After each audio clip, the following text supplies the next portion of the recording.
Bienvenue dans cette édition spéciale de Autrement Politique. Pour ce numéro, nous revenons sur l'actualité politique marquée par les actions de mobilisation de la Coalition pour l'alternance pacifique, Cap Côte d'Ivoire, et les interrogations croissantes autour du processus électoral à quelques mois d'une élection présidentielle décisive. Autrement Politique, c'est l'émission pour vous, pour nous, pour tous. Depuis sa création, la Cap Côte d'Ivoire multiplie les actions sur le terrain et dans les médias. À l'approche de la mobilisation du 31 mai, quelles sont ses revendications réelles, ses ambitions et surtout sa marge de manœuvre dans un environnement politique en recomposition?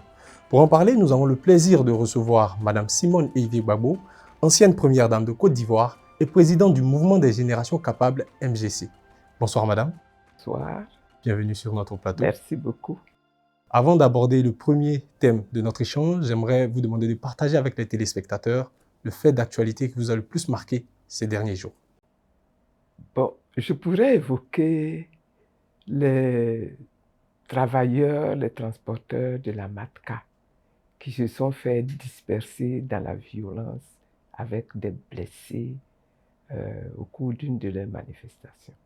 Nous savons, notre pays a tellement besoin du respect des uns et des autres et du respect du droit démocratique, que ce sont des choses qui ne peuvent pas laisser indifférents. Merci, Madame la Présidente. Pour en revenir au premier thème de notre interview, qu'est-ce qui a favorisé la création de la Coalition pour l'alternance pacifique? Vous savez, dans notre pays, là, nous sommes confrontés à un grave problème de démocratie, de fonctionnement démocratique, du respect des droits même élémentaires des citoyens. Et lorsque nous arrivons à traiter, à juger ces questions-là, nous nous rendons compte que le fonctionnement, n'est-ce pas, du pouvoir et des partis de l'opposition, ce fonctionnement-là n'est pas à son beau fixe. Au niveau donc des partis qui sont dans l'opposition, nous avons éprouvé le besoin pour faire entendre notre voix et pour porter nos revendications, je dirais ça comme ça. Nous avons éprouvé le besoin de nous mettre ensemble. Comme on dit, l'unité fait la force. Donc nous nous sommes mis ensemble. Et quand nous nous sommes mis ensemble, c'était dans le but d'obtenir des réformes de tout le système électoral qui existe dans notre pays. Et à ce niveau-là, quand on est à ce niveau de combat, tous ceux qui peuvent participer, parce qu'ils y ont intérêt, nous souhaitons qu'ils participent. C'est ainsi que nous avons créé cette coalition uniquement dans le but d'obtenir la réforme du système électoral. Donc, quelle que soit votre idéologie de base, quelle que soit votre vision de base, pourvu que la question de démocratie et d'amélioration du système électoral vous préoccupe, vous êtes bienvenus dans la coalition que nous appelons la CAP Côte d'Ivoire. De sorte que dans cette organisation, vous allez voir des partis de droite, comme le PDCI, vous allez voir des partis du centre, comme l'URD, vous allez voir des partis de gauche, comme le MGC ou le COGEP, qui mettent ensemble leurs forces, les efforts, leurs argumentations pour obtenir la réforme de tous les systèmes. Quels sont les moments forts de cette coalition depuis sa création? Nous avons créé cette coalition-là tout récemment, hein? C'est tout récemment. Mais avant même qu'elle soit formalisée, nous avions déjà travaillé. Nous sommes mis ensemble. Nous avons fait des points de presse pour présenter notre vision. Nous avons fait des rencontres à Beaunois. C'était une très grande rencontre également à Beaunois pour faire entendre également notre revendication. Et puis depuis, nous travaillons. Nous avons écrit même des lettres au président de la République à plusieurs reprises. Nous n'avons pas obtenu de réponse dans un premier temps. Le ministre de l'Intérieur nous a répondu. Et puis, ce n'était pas ce que nous attendions. Et nous continuons d'insister. Et donc, nous avons décidé là de porter notre souci devant la population tout entière avec un meeting que nous allons organiser le 31 mai ici à Abidjan pour insister encore auprès du gouvernement. Quels sont les enjeux de cette mobilisation à venir? C'est un tel débat, un tel sujet, soit tout de suite, le gouvernement le prend en compte. Et à ce moment-là, il convoque une rencontre entre les partis qui sont au pouvoir et les partis qui sont dans l'opposition pour discuter des propositions que l'opposition fait et des propositions que le parti au pouvoir lui-même peut-être va avoir à faire également. Ou bien, nous sommes confrontés à un refus, et c'est le cas en ce moment-ci, et alors nous sommes obligés d'en appeler à l'arbitrage de la population elle-même. Et c'est ça qui motive ce meeting que nous organisons le 31 mai. Quelle réponse donnez-vous aux critiques qui jugent vos actions comme uniquement électoralistes? Mais les actions de la coalition, de la CAP, là, sont forcément des actions électoralistes, puisque l'objectif ici, c'est d'obtenir la réforme du système électoral. Donc, c'est forcément des actions qui vont être électoralistes. Nous souhaitons que la CEI soit changée. Nous souhaitons que la liste électorale soit revue. Nous souhaitons que le découpage électoral soit révisé. Nous souhaitons que les élections se déroulent dans un climat de sécurité qui serait profitable à tout le monde. Nous souhaitons que le financement des élections dans notre pays soit bien codifié, de manière à ce qu'on voit un petit peu ce que l'État doit apporter, ce que les particuliers doivent apporter, les contrôles qui doivent être faits. Nous souhaitons qu'au niveau de la communication, les médias soient ouverts à tous les partis qui seront en compétition. Donc, nous avons un certain nombre de requêtes et ce sont ces requêtes-là que nous voulons voir traitées avec les partis au pouvoir et particulièrement avec le gouvernement. Que fera la coalition après la messe de mobilisation du 31 mai? Vous appelez ça une messe, merci.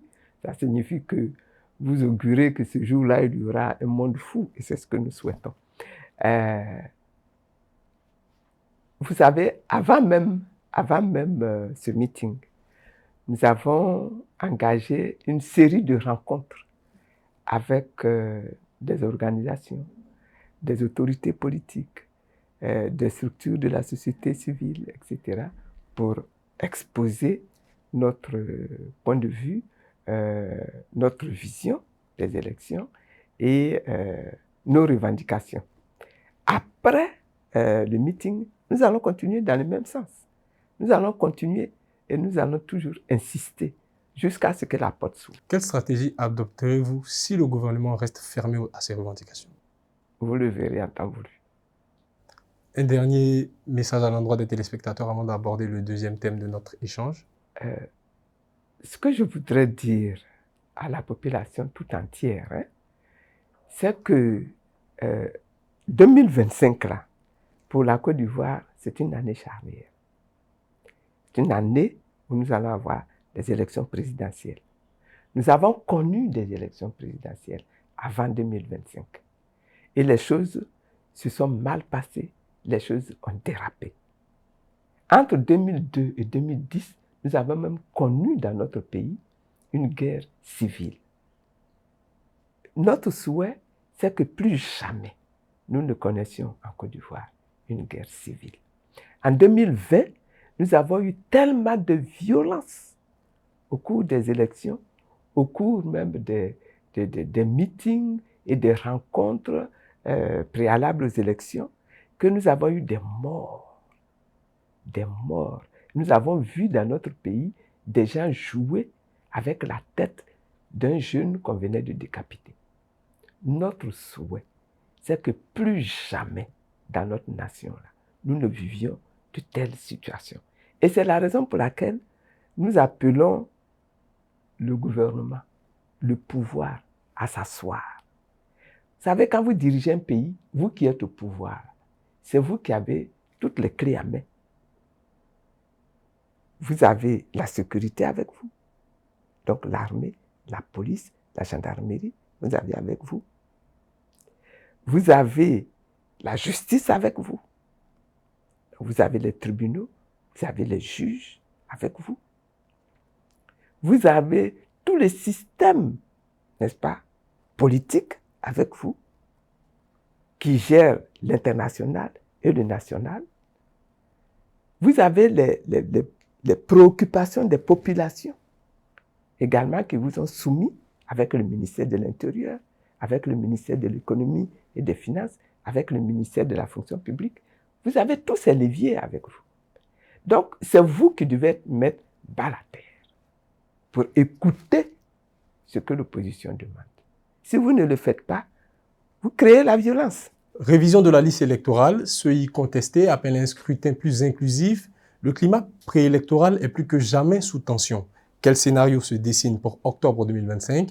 Et l'opposition peut-elle encore peser face à un pouvoir qui garde la main sur le calendrier? Madame la Présidente, la majeure partie de l'opposition réclame une révision de la liste électorale de manière pratique. Est-ce que vous pensez que cette opération est possible à quelques mois de l'élection présidentielle? Mais nous continuons de garder confiance. Nous estimons que cette révision-là est obligatoire. C'est ça qui est la première chose. Elle est obligatoire.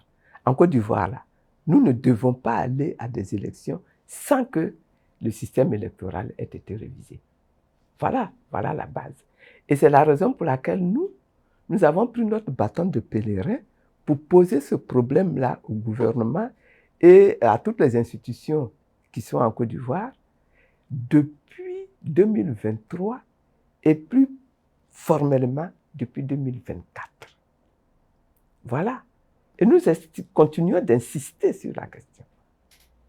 Nous estimons que ça doit se faire. La commission électorale dit avoir organisé le calendrier de la révision de la liste avec l'accord des partis. Comment se fait-il aujourd'hui que vous exigez une nouvelle RLE en 2025? Moi, je ne sais pas à quel moment ils ont tenu cette réunion avec les partis. J'étais en prison, mais je suis sorti de prison depuis 2018, n'est-ce pas? Et je n'ai pas encore entendu que le gouvernement ait convoqué, pour ces élections qui arrivent là, une rencontre avec les partis qui sont dans l'opposition pour traiter ces questions-là. En 2022, en 2020, 2022, il y a eu des rencontres. Ce n'est pas mauvais. Tout le monde n'a pas été satisfait par ces rencontres-là. Mais ce n'est pas parce qu'il y a eu des rencontres en 2022 que l'on ne doit plus organiser de rencontres.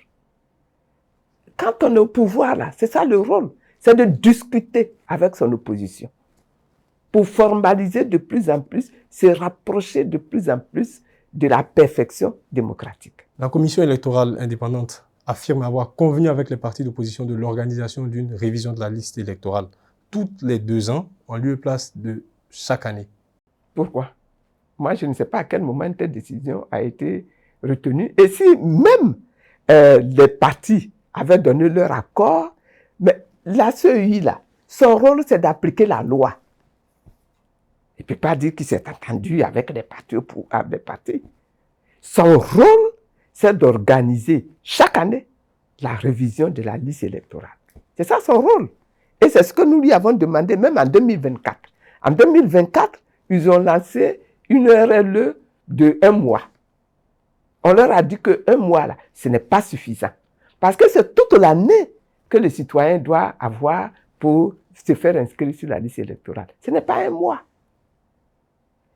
Résultat de leur entêtement, ils avaient prévu saisir 4 500 000 personnes sur la nouvelle liste. Ils n'ont saisi que 800 000 personnes. Et puis ils ont fermé.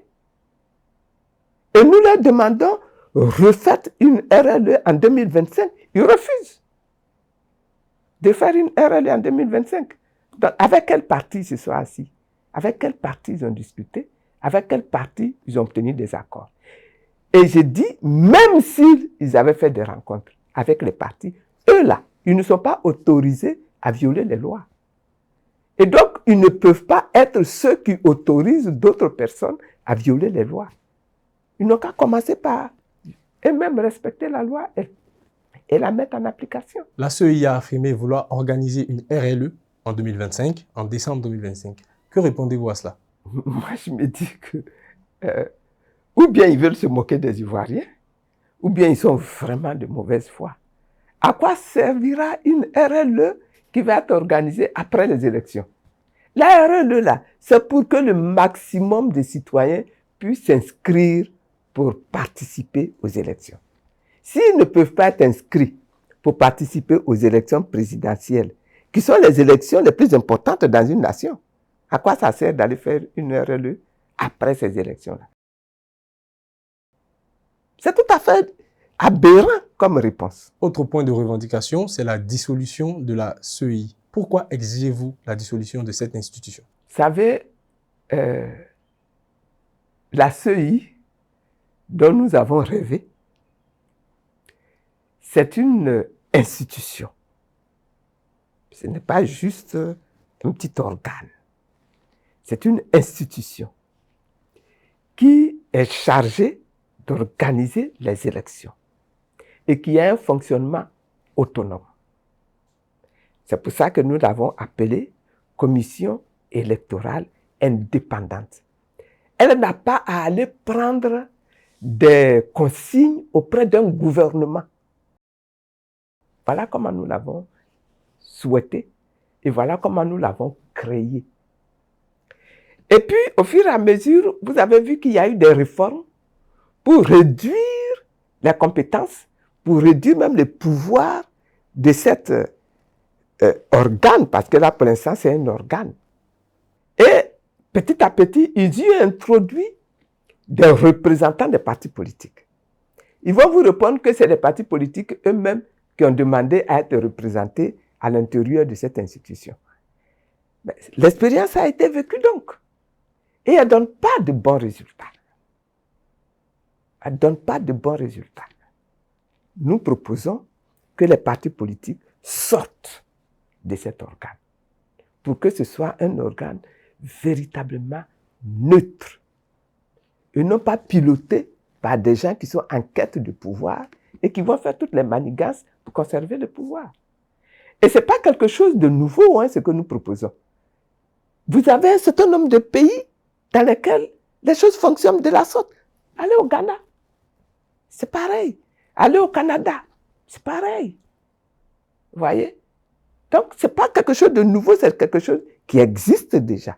Notre proposition, c'est que les représentants des partis politiques sortent de la CEI. Aujourd'hui, vous avez, comme représentants des partis politiques, vous avez 4 représentants du parti au pouvoir. Il est déjà au pouvoir. Pourquoi il va lui seul prendre 4 représentants? Et vous avez 5 représentants pour les partis qui sont dans l'opposition. Pourquoi 5 représentants? Là où vous avez une centaine de partis qui sont intéressés par les élections. Pourquoi? Nous estimons qu'il vaut mieux confier cette structure-là à des personnalités qui sont compétentes et qui sont capables de respecter la neutralité. Est-ce que cette demande de dissolution ou disons de réforme de la CEI n'implique pas de facto un report des élections? Ça, ce n'est pas à moi de répondre à ça. Parce que nous, notre proposition, là, nous l'avons faite depuis 2024. Depuis 2024. Ils avaient le temps. Ils avaient le temps de convoquer une session et puis de réformer cette institution. D'en faire même une institution, parce que c'est ce que nous souhaitons. Ils avaient le temps. Pourquoi ils ne l'ont pas fait? C'est à eux qu'il faut que vous posiez la question. Demandez-leur pourquoi, depuis le temps que les partis de l'opposition demandent la réforme de la CEI, pourquoi jusqu'à aujourd'hui, ils ne répondent pas? Est-ce que c'est parce qu'ils veulent attendre le dernier moment pour se donner le prétexte de reporter les élections? Il faut leur poser cette question-là. Et au-delà de la révision de la liste électorale et la dissolution de la CEI, quels sont les autres points de revendication de la coalition pour l'alternance pacifique? Nous, je vais vous citer comme ça. Nous avons par exemple, au niveau même du découpage électoral, nous estimons que dans un pays, un citoyen a le même poids politique qu'un autre citoyen. Que vous soyez de Korogo ou que vous soyez de Bonoa, que vous soyez de Séguéla ou que vous soyez de Bondoukou, vous avez exactement le même poids politique. Concrètement, ça signifie quoi? Ça signifie que si la loi dit qu'il faut avoir 50 000 personnes, citoyens, dans une région pour avoir droit à un député, cette règle-là doit s'appliquer partout dans le pays. Dans tout le pays, chaque fois qu'on a 50 000 citoyens, on doit avoir droit à un député. Si vous regardez le découpage tel qu'il est fait aujourd'hui, il est très inégal. Vous avez des régions où, pour le même nombre de députés, vous avez 5 députés, et puis dans d'autres régions, pour le même nombre de députés, de citoyens, vous avez 3 députés. Ou bien pour un plus grand nombre de députés, vous avez 5 députés, alors que pour un chiffre plus petit, vous avez 5 députés. Donc, il y a beaucoup d'inégalités, beaucoup d'injustices au niveau du découpage. Nous sommes à 3 mois des dépôts de candidature de l'élection présidentielle. Quelles sont vos options pour que l'élection soit inclusive et que tous les leaders exclus puissent se présenter? Quand vous parlez des leaders exclus, vous parlez de M. Laurent Gbagbo, de M. Blé Goudé, de M. Soro Guillaume, et puis il y en a d'autres. Il y a M. Tidiane Thiam, mais il y en a d'autres. J'estime que dans un pays là, il faut faire en sorte que le fonctionnement soit basé sur la justice. Il faut que le fonctionnement de la nation là soit fondé sur la justice. Et il faut que la justice soit utilisée comme une arme juste. Une arme de justice. Si vous prenez la justice pour condamner quelqu'un parce qu'il risque d'être votre adversaire et qu'il risque de vous créer des problèmes, vous créez de l'injustice. Et si vous créez de l'injustice, vous créez du désordre. Est-ce que vous voyez? Mais une fois que vous avez utilisé comme ça la justice pour condamner des personnes sur une base qui n'est pas juste, le chef de l'État dans notre pays a la capacité, a le pouvoir de se lever au-dessus de toute décision de justice pour rétablir la justice ou pour ramener la paix. Et l'arme que la Constitution met à sa disposition, c'est la loi. La loi, je ne dis pas autre chose. C'est une loi qui permet aux députés de lui donner le pouvoir d'annuler toutes les décisions judiciaires qui sont prises. On appelle ça la loi d'amnistie.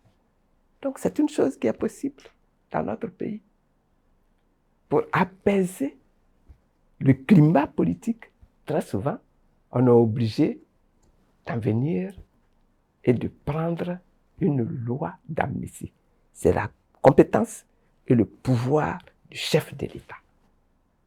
C'est pour ça que j'en appelle au chef de l'État en Côte d'Ivoire ici, là, pour ramener l'apaisement dans notre pays, qu'il prenne une loi d'amnistie pour effacer toutes ces décisions judiciaires qui sont des décisions iniques par-dessus le marché. Stratégiquement parlant, est-ce que l'opposition ne part pas désunie face au pouvoir avec 2 plateformes à l'approche des élections présidentielles, à savoir la coalition pour l'alternance pacifique et la plateforme en gestation de l'ex-président Laurent Gbagbo? On peut dire ça comme ça, mais ça fait quoi? Ce qui est en jeu ici, c'est la capacité pour les citoyens ivoiriens de donner leur avis par leur vote. et de désigner celui qu'ils veulent. Voilà, c'est ça qui est l'élément important. S'ils s'entendent tous pour voter Patampion, qu'il soit dans une plateforme ou dans 2 plateformes ou dans 3 plateformes, ils voteront Patampion. Est-ce que vous voyez? Donc pour moi, le plus important là, ce n'est pas les coalitions qui existent aujourd'hui. De toute façon, si un plus grand rapprochement doit se faire, vous verrez que ça se fera. Ça se fera. Aujourd'hui, ce qui est important, ce n'est pas de savoir qui est candidat. Ce n'est pas ça qui est le plus important. Aujourd'hui, le plus important, c'est de savoir comment on organise les élections pour que les résultats qui sont en sortie là soient des résultats justes, des résultats vrais. Et que quelqu'un n'utilise pas sa position pour faire un hold-up électoral. C'est ça qui est important aujourd'hui.